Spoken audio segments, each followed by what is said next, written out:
Western Spring Television. Ours it is.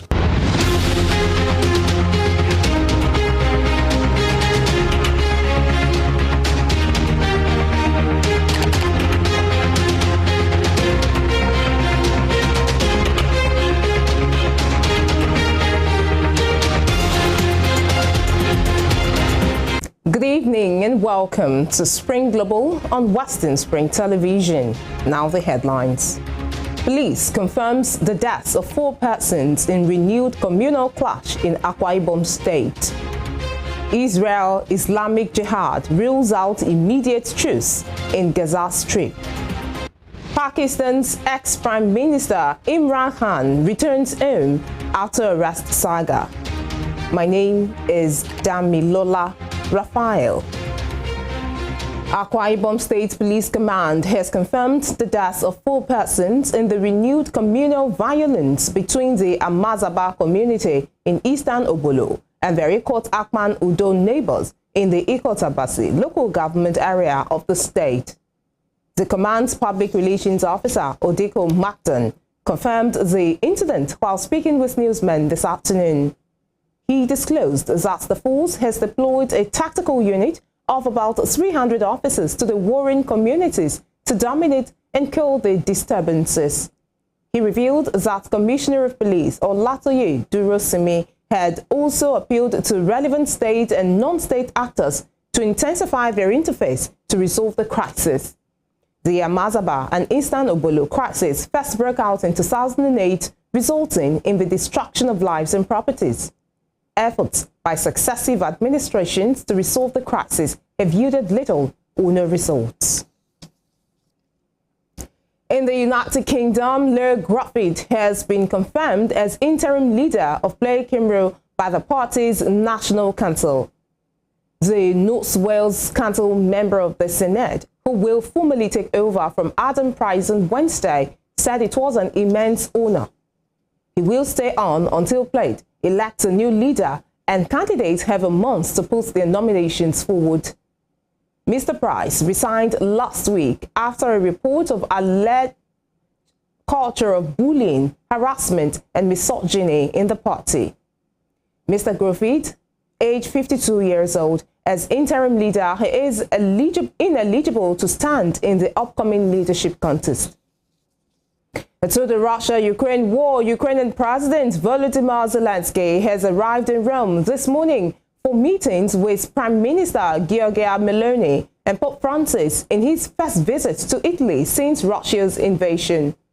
Mr. Zelensky is due to meet the President of Italy, Sergio Mattarella, Prime Minister of Italy, Giorgia Meloni, and the Pope.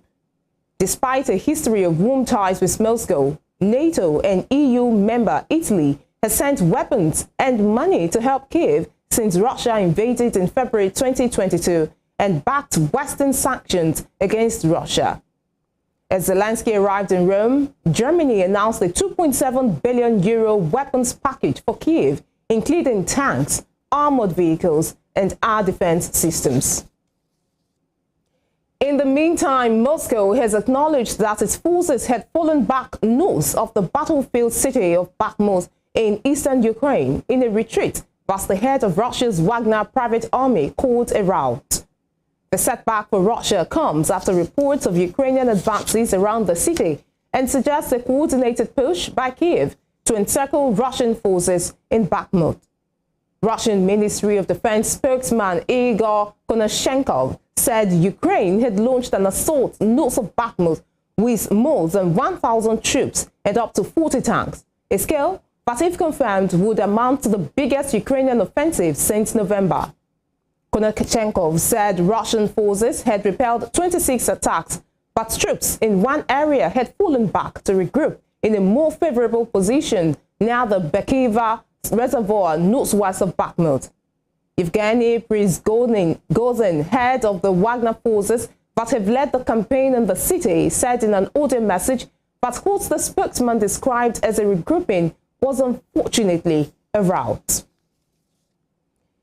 Meanwhile, an unidentified object that entered Polish airspace from the direction of Belarus was probably an observation balloon. Poland's defense ministry made this known in a statement on Twitter, adding that radar contact with it was lost near Rybin, a town in north-central Poland. Press officer of the Armed Forces Operational Command, Captain Ewa Zlotnica, told broadcaster TVN24 that the object had entered Polish airspace yesterday evening. NATO member Poland is on alert for infractions of its airspace as war rages in neighboring Ukraine after incidents in November and December in which missiles landed on its territory. Russian and Belarusian authorities are yet to comment on the issue. South Africa's foreign ministry has said the U.S. ambassador has apologized unreservedly for claiming the country sold weapons to Russia. On Thursday, Ruben Brigetti alleged the Russian ship was loaded with ammunition and weapons in Cape Town last December. South Africa says it has no record of an arms sale, and President Cyril Ramaphosa has ordered an inquiry. Writing on social media after meeting the foreign ministry, Mr. Brigetti said he was grateful for the opportunity to correct any misimpressions left by his public remarks. He said in the conversation, he reaffirmed the strong partnership between the two countries. Meanwhile, a South African cabinet minister hit out at such megaphone diplomacy, saying South Africa would not be bullied by the U.S.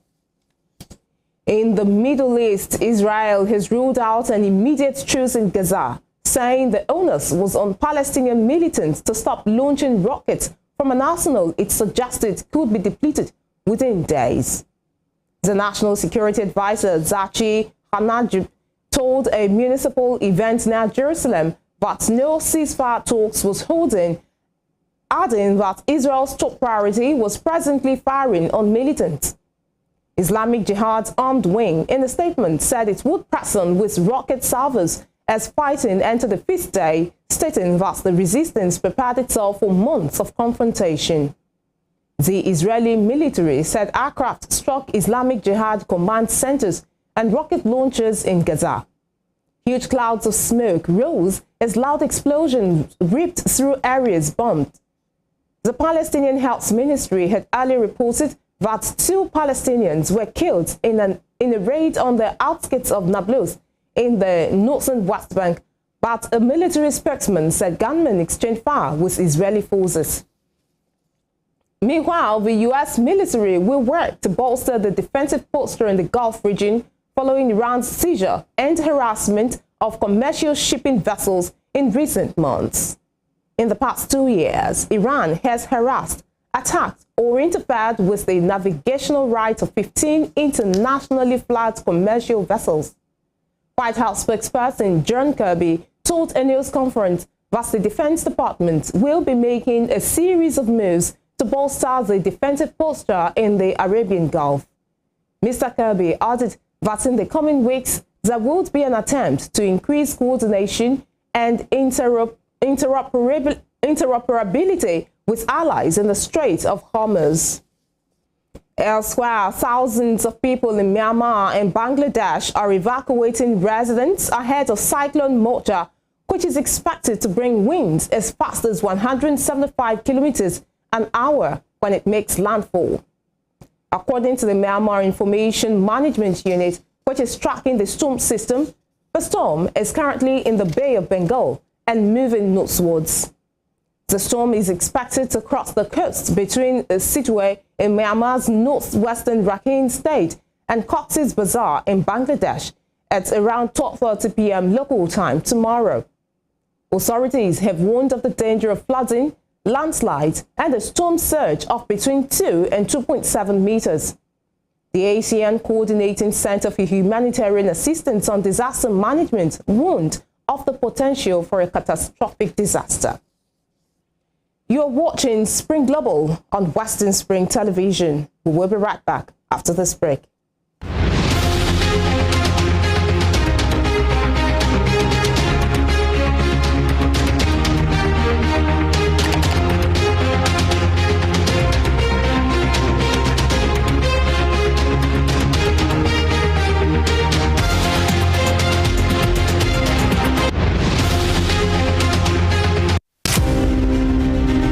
Ahmadu Bello, a Prince Royal, was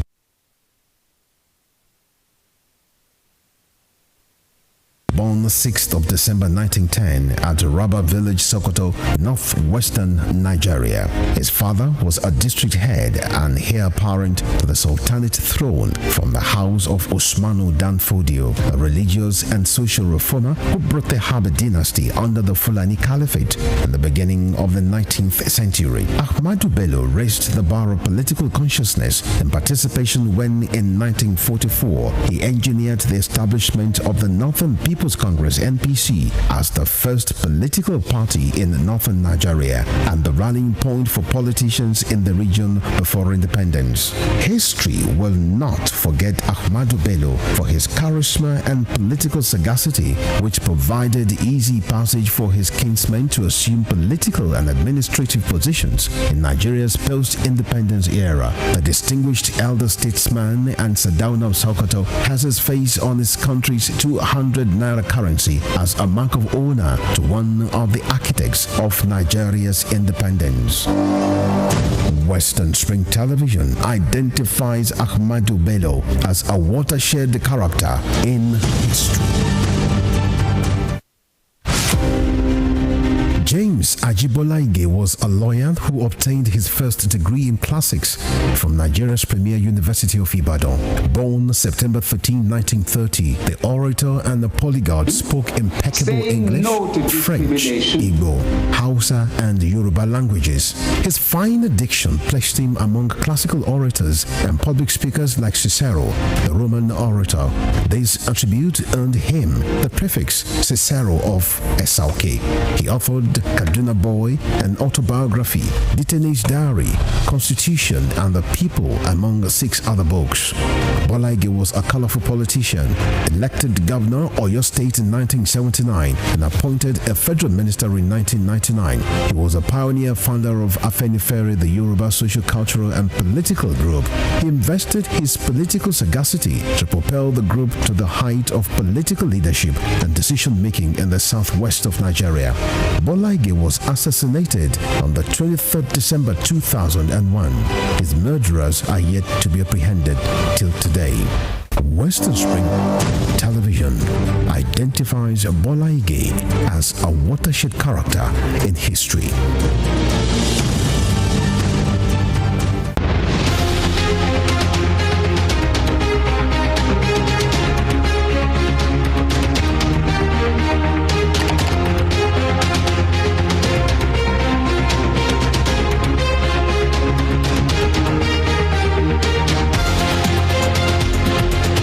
Welcome back. We'll continue to serve you more reports at this time.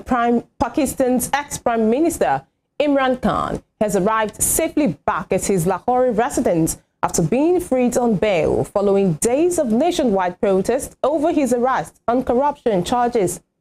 After the court granted him bail, Mr. Khan spent hours in the courthouse in the capital, Islamabad, as he and his legal team were locked in apparent negotiations over his exit. Mr. Khan, in a video statement, said the Islamabad police tried to keep him in the court through different tactics, and authorities allowed him to travel only when he threatened to tell the public he was being held there against his will. Mr. Khan was taken by dozens of paramilitary troops and arrested during a routine court appearance on Tuesday. On Thursday, the Supreme Court declared Mr. Khan's arrest unlawful and instructed authorities to present him before the court the following day. And still in Asia, at least 13 people, including soldiers, have been killed in an attack on a security facility in southwestern Pakistan. A frontier corps camp in the Muslim Bagh area of the northern Balochistan was attacked yesterday morning. The military's media wing, Inter-Services Public Relations, in a statement this morning, said the military launched an operation to rescue hostages and clear the area.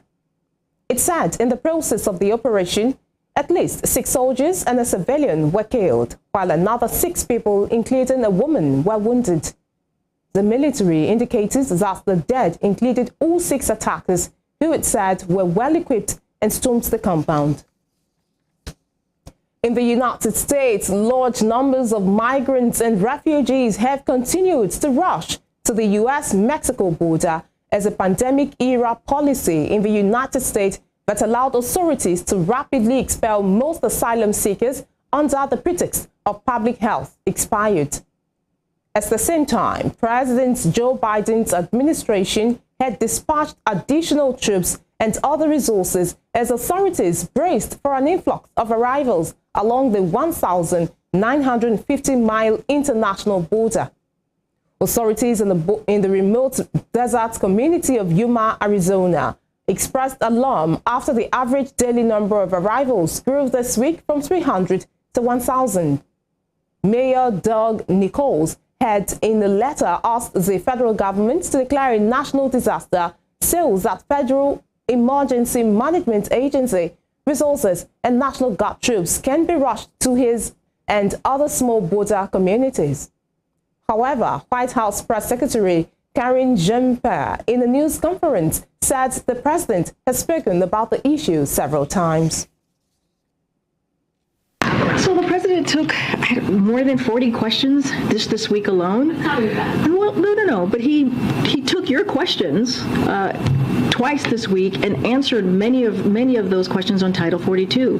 He answered the questions that you all asked, and I think that's an opportunity for the American people to hear directly from him. A week ago today, he sat down and had a one-on-one interview with one of your colleagues here. Not here, but clearly in one of the networks here, and talked and was asked about Title 42. So the American people have heard from the president when we were in New York, and again right when after the meeting, you heard directly from the president after the meeting that he had with the Big Four, if you will, and he gave remarks and then took questions. So the American people have heard directly from him, especially when he laid out how that conversation went. Meanwhile, North Carolina Democratic Governor Roy Cooper said he would hold a rally on Saturday to highlight his planned veto of a bill that would ban most abortions after 12 weeks. A move that the state's supermajority Republican-controlled legislature is expected to quickly vote to override. The measure would cut the window for most abortions in the state back from 20 weeks and curtail access to the procedure for millions of women across the U.S. South. Mr. Cooper announced on Twitter that he would hold a rally today in Raleigh, the state capital. He spent the week traveling across North Carolina to raise awareness about impacts of the bill, in urging Republican lawmakers who previously expressed support for reproductive rights to allow his veto stand. Right now, North Carolina Republicans are pushing an abortion ban that dramatically reduces women's health care freedom.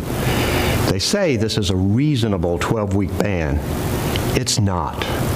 The fine print requirements and restrictions will shut down clinics and make abortion completely unavailable to many women at any time, causing desperation and death. The fine print effectively bans medication abortion at 10 weeks. It requires 3 in-person clinic visits, which doctors say is medically unjustified, and many women can't afford the time, travel, and money for that if there are any clinics left. New burdensome and unnecessary requirements will cause many clinics to shut their doors. This bill has nothing to do with making women safer and everything to do with banning abortion. I'll veto this awful bill, but I need your help. Republican legislators like Ted Davis and Michael Lee from Wilmington, John Bradford and Tricia Cotham from Mecklenburg County made campaign promises to protect women's reproductive health. Demand that they keep their promises by sustaining the veto. Look, right-wing politicians don't belong in the exam room with women and their doctors. They can't be trusted. Together, let's stop this dangerous abortion ban. In other news, Washington and the EU will pledge joint action to tackle concerns focused on China about non-market practices and coordinate their export controls on semiconductors and other goods at a meeting this month. In a draft statement this morning, U.S. Secretary of State Antony Blinken, European Commission Vice President Margaret Vestager, and other senior officials are due to meet for the 4th edition of the EU-US Trade and Technology Council in Luleå, Sweden on May 30 to 31. The draft statement said the two sides would address non-market practices and economic coercion and aim to hold regular talks and efforts to stop their companies' knowledge linked to outbound investment supporting technologies of strategic rivals. They will also coordinate on their export controls on sensitive items, including goods that have a military use and semiconductors, said the statement, which only mentions China twice and could still be changed before the meeting. In the meantime, multi-award-winning rapper Kanye West has filed to trademark Yeezy sock shoes after Adidas announced plans to sell the remaining Yeezy shoes in their custody. According to Adidas, the remaining Yeezy shoes will be sold and proceeds donated to a charity. This comes after the fashion brand ended its business relationship with the rapper last year over a string of anti-Semitic remarks. Reacting to this announcement, Kanye moved to trademark his Yeezy sock shoes. According to reports, the 45-year-old rapper submitted documents to trademark the shoes on May 4. The forms reportedly carried very little detail about what the sock shoes would look like, although they were described as socks with leather soles. Chancellor Jeremy Hunt has said there are things to be very proud of about the UK economy after 13 years of the Tories being in power, but that is not to say the country wasn't facing big challenges now. He stated this to reporters on the sidelines of the group of 7 finance chiefs in Japan, insisting that leaving the EU was not a drag on the economy, as GDP figures shows UK bottom of G7 table. He stressed that economic growth in the UK was picking up much faster than planned, but there was still much to be done. You always ask me this, Joel, and I'll give you the same answer. Since the referendum, we have grown faster than Germany, and so it is just simply not the case that Brexit is I sense the we're issue. not going to get anywhere here. But no, the real issue is not whether other countries are suffering more than us. We're all in the same boat. The question is, do you have the right plan? And what do the International Monetary Fund say? They say the British economy is on the right track. What did the Governor of the Bank of England say yesterday? He said that because of measures that I took in the budget and the autumn statement, growth will now be higher than the Bank of England thought. And what are we saying? We are saying, look, this is not an easy time for families. We're going to help in every way we can, but we're going to stick to our plan to get inflation down and growth up, because that's what matters. And to some sports stories now, Leeds United's Premier League survival hopes received a late lift as they came from behind to earn a battling point against Newcastle United at Elland Road. Leeds took the lead through Luke Ayling's early goal before Callum Wilson restored equality for the visitors from the spot, moments after striker Patrick Bamford missed a penalty at the other end. Wilson put Newcastle, who are looking to confirm a place in the top 4, ahead with another penalty after 69 minutes when the video assistant referee ruled Junior Firpo had handled the ball. Leeds looked beaten but staged the rally and equalised when Rasmus Christensen's shot deflected in off Kieran Trippier's head 11 minutes from time. Interim manager Sam Allardyce, speaking after the game, said he was delighted with the spirit shown by his players. I'm very satisfied with what they've done and how they've applied themselves. Obviously, there's lots of areas we could look at and say there's room for improvement again. But I think that we didn't get dispirited, even though we made life extremely difficult for ourselves. I mean, we have missed a penalty and give 2 penalties away and drawn 2-2. So in the space of a few minutes in the first half, when everything's gone up, when we get a second penalty, a penalty to go 2-0 up, I think I'd be here saying what a great 3 points that was today, but we missed it. And then they go right the other end, and we give a silly penalty away 1-1. But then we make sure that we stay in the game, and as we stayed in the game and tried to, get as opportunities as we could. And staying with football, Michael Beale earned his first Old Firm victory at the 5th attempt as an intense and energetic Rangers overwhelmed Celtic to inflict just the second league defeat of the season on the Scottish Premiership champions. Ange Postecoglou's back-to-back title winners bounced to Govan after sealing a successive crown at Tynecastle last weekend. But they were met by Charlton side, who ended Celtic's remarkable unbeaten streak of 34 domestic games and ensured they can no longer break the club's points record of 106. The victory and a 6-game winless run in the fixture for Rangers, he opened the scoring after just 5 minutes when Todd Cantwell drilled in on the rebound. The visitors found themselves 2 goals down at the break when John Sota headed in his first Rangers goal. Bill's men maintained their level after the interval and scored a deserved third when Fashion Sakala capitalized on poor defending. And before we end Spring Global, here is a recap of our top stories. Akwa Ibom State Police Command confirms the deaths of 4 persons in the renewed communal violence in Ikot Abasi, local government area of the state. Israel has ruled out an immediate truce in Gaza, saying the onus was on Palestinian militants to stop launching rockets. In approaching news, Pakistan's ex-Prime Minister Imran Khan has arrived safely back at his Lahore residence after being freed on bail. You can follow us on our social media handles on Facebook, Instagram, and Twitter at Western Spring Television. You can also watch us live on our YouTube channel at Western Spring Television. Thanking you indeed for watching Spring Global. I am Damilola Raphael. I'll see you at 7.